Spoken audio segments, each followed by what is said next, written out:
Yang demikian, apa-apa saja penyebab seseorang itu dibolehkan untuk tidak melaksanakan puasa Ramadan.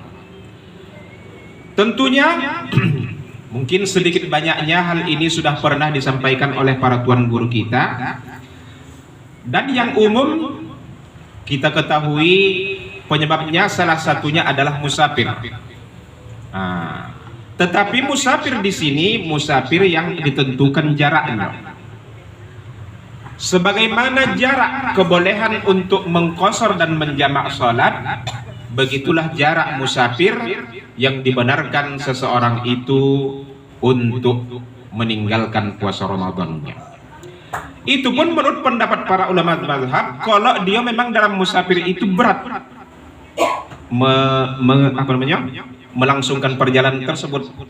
Kalau memang tidak begitu berat, dia lebih dianjurkan untuk terus melaksanakan puasanya. Apalagi kalau misalnya kendaraan yang dinaik itu pakai AC-nya pula di dalamnya kan. Sodapan. Jadi agak kurang di sana nampak keberatnya, tak ada pala beratnya nampak. Jadi makanya para ulama menyatakan kalau memang tak pala berat kali pula, lebih disunnahkan dia untuk melaksanakan puasa Ramadan saja. Ada juga baiknya itu memang, karena namanya mengganti payah. Memang waktu meninggalkan itu sodap lah kasak ya kan, tapi gilahan mengganti tepat pula tiap orang mengundang nanti, asik mengundang pesta saja. Cuman nak melaksanakan mengkodok puasa ya kan, mana dukung asong tiap hari mengundang itu. Itu musafir. Kemudian faktor yang kedua, sakit. Juga sakit di sini ada dijelaskan para ulama syaratnya. Sakit itu kalau misalnya dia langsung juga melaksanakan puasa Ramadan, ini bisa dikhawatirkan menambah kesukaran dia. Aturan dia kalau melaksanakan kalau tidak puasa tidak begitu pada sebenar sakitnya, tapi dengan puasa tadi menambah kesukaran.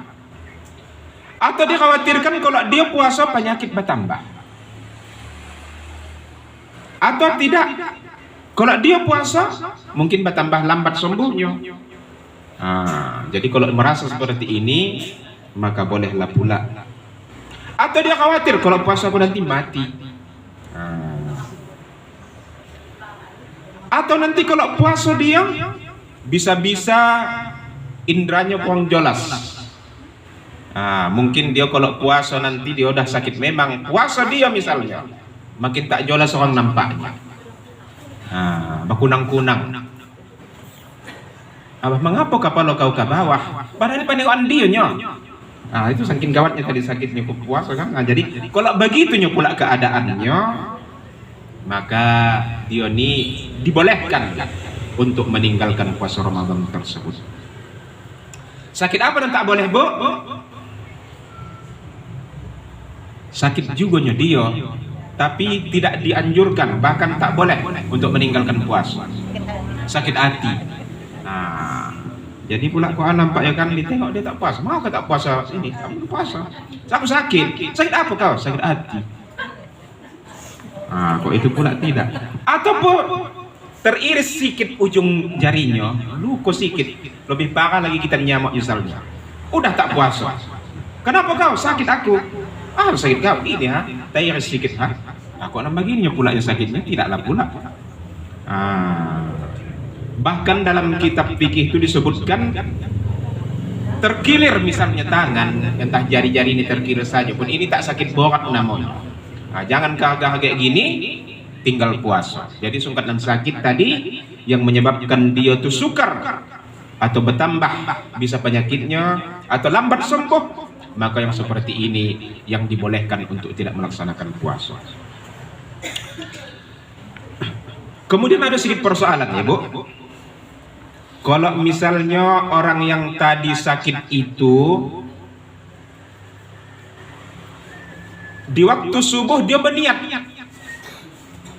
dia rasanya pula tak apalah sakit bonak, puasa laku, ya kan? Dia sudah berniat ya, syaratnya sudah berniat.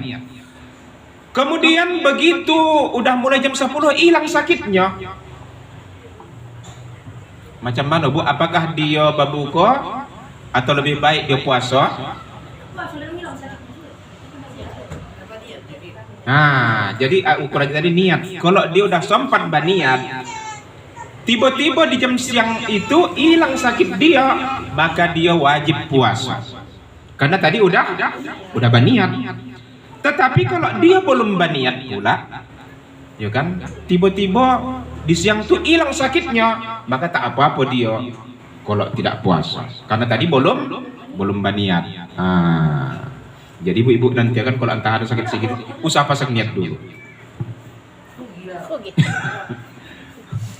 Iya, eloklah berniat memang ya kan.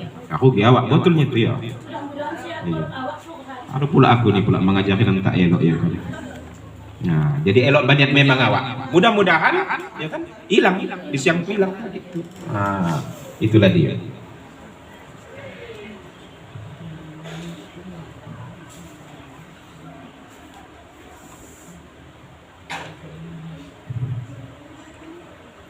Jadi itu dia ya.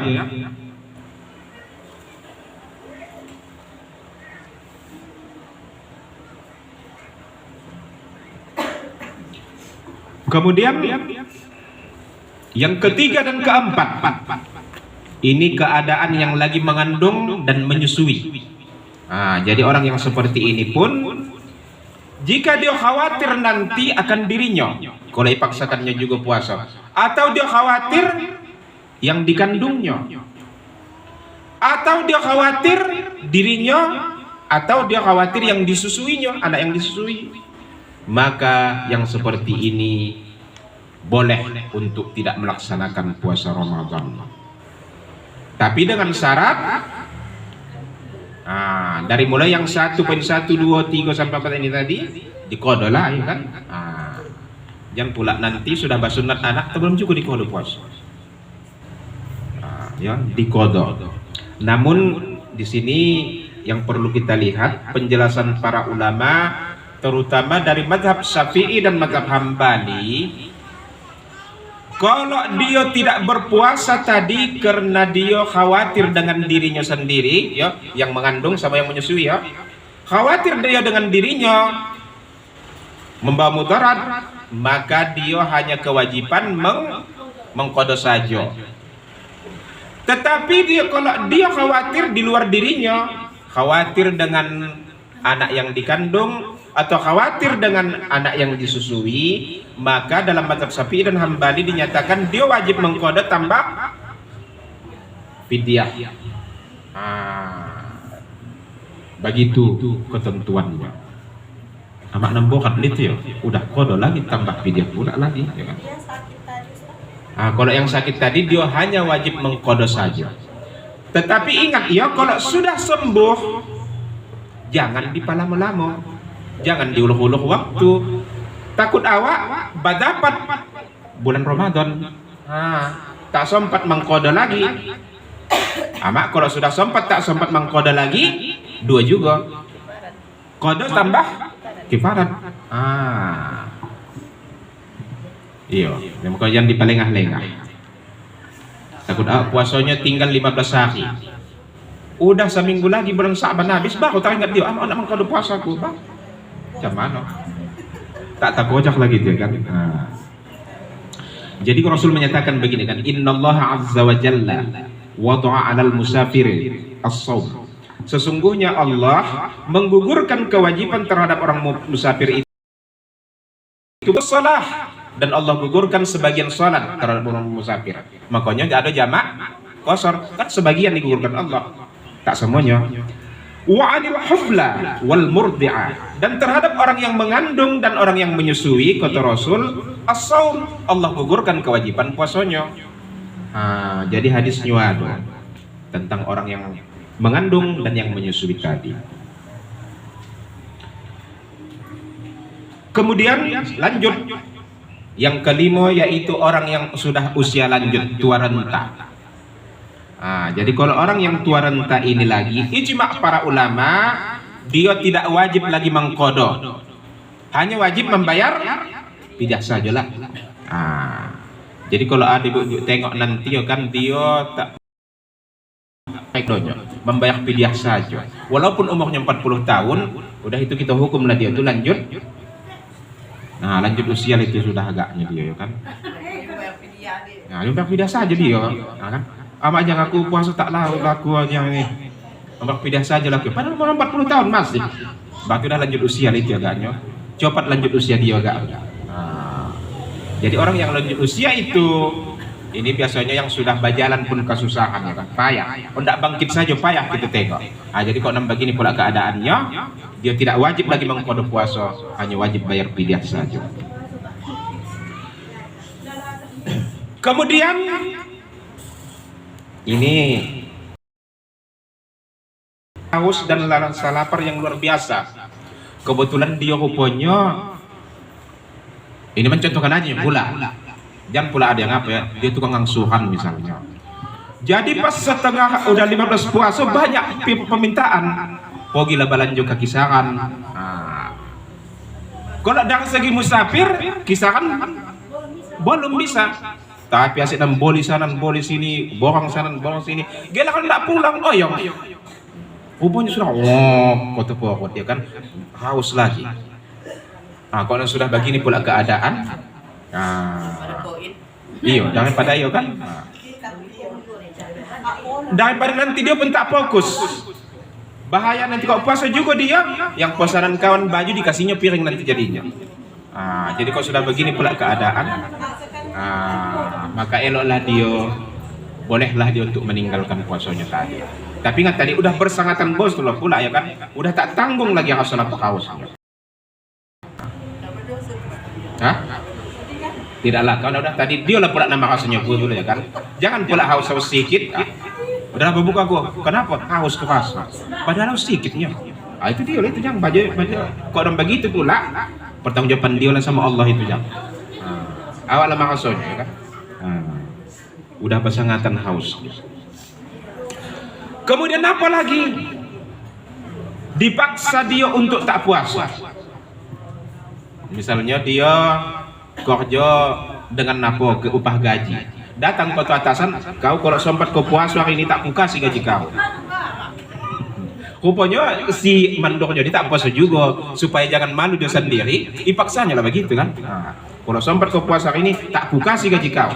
Kawan berpikir udah hidup 7 ya kan, ndak belanja apa lagi, sempat tak dapat gaji kau macam mana. Mau tak mau terpaksa jadi pula ya kan, tak puasa dia jadinya. Gara-gara terpaksa dia tak puasa. Kemudian apa lagi ibu-ibu? Berat. Misalnya tukang kutip teh macam di Bah Jambi ya kan. Bukan nangado kita tengok apapun, nawan-nawan sedikit pun tak ada. Diterik matahari itu misalnya ya kan. Tukang apa mengetam padi ya kan. Itu ya kan. Pekerja bangunan pas diterik matahari puasa itu di situ pula Allah untuk nak mancong.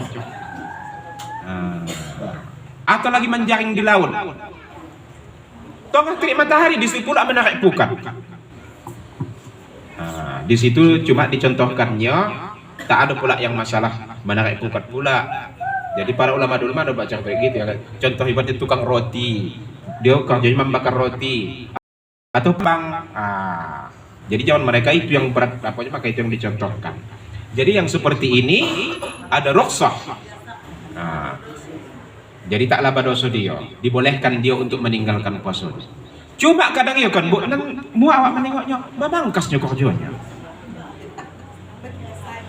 Udah dia tak puasa.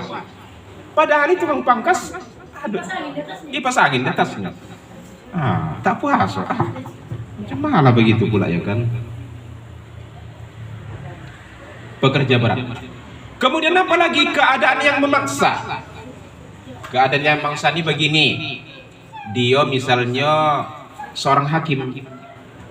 Tiba-tiba pas waktu siang itu ada yang hendak diputuskan perkara. Jadi kalau seandainya dia nanti memutuskan perkara itu dalam keadaan puasa, bisa-bisa entah tak adil. Hilang keadilan. Atau dia seorang aparat keamanan. Seorang polisi misalnya. Tiba-tiba ada kerusuhan. Icubanya nak malah kita jujak-jujak dia. Puasa kan? hilang gawang tuh jatuh dia, namanya puasa loh mak. Jadi kalau yang keadaan seperti ini pulanya kan menjalankan tugas namanya, maka dibenarkan untuk apa? Atau dia seorang tim SAR, adu tentang golap. Jadi kalau sudah begini pula keadaannya, si tim SAR tadi bolehlah untuk meninggalkan puasanya. Atau tak itu pun, dia misalnya tugas dia menggali kuburan. Tiba-tiba satu hari itu ada nama meninggal. Kalau sempat nanti paksakannya puasa menggali kuburan, antara cemano lah ya kan. Maka dalam keadaan seperti ini pula dia, maka bolehlah dia untuk meninggalkan puasanya. Ya kan Bu? Jadi itulah kita tengok keadaan-keadaan yang memaksa ini, itulah contohnya. Wajan pula ya kan. Di masjid sini tuh. Iya.